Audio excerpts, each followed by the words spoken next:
1975వ సంవత్సరంలో దేశవ్యాప్తంగా ఎమర్జెన్సీని విధించి రాజ్యాంగ స్ఫూర్తిని దెబ్బతీసినటువంటి వారు, అదేవిధంగా వేలాది మంది సిక్కుల్ని ఊచకోతకి గురి చేసినటువంటి వారు పార్లమెంట్ లో నీతులు పలకటం అనేది ఇది చాలా హాస్యాస్పదం.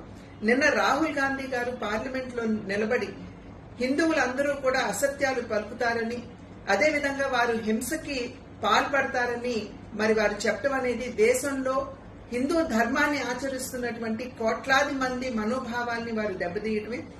కనుక రాహుల్ గాంధీ గారు వెంటనే భారతదేశానికి, అదేవిధంగా హైందవ ధర్మాన్ని ఆచరిస్తున్నటువంటి హిందువులందరికీ కూడా వారు వెంటనే క్షమాపణ చెప్పాలి.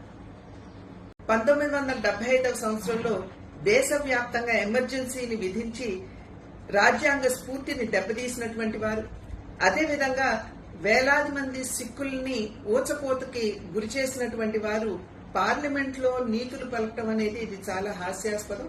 నిన్న రాహుల్ గాంధీ గారు పార్లమెంట్ లో నిలబడి హిందువులందరూ కూడా అసత్యాలు పలుకుతారని, అదేవిధంగా వారు హింసకి పాల్పడతారని మరి వారు చెప్పడం అనేది దేశంలో హిందూ ధర్మాన్ని ఆచరిస్తున్నటువంటి కోట్లాది మంది మనోభావాల్ని వారు దెబ్బతీయటమే.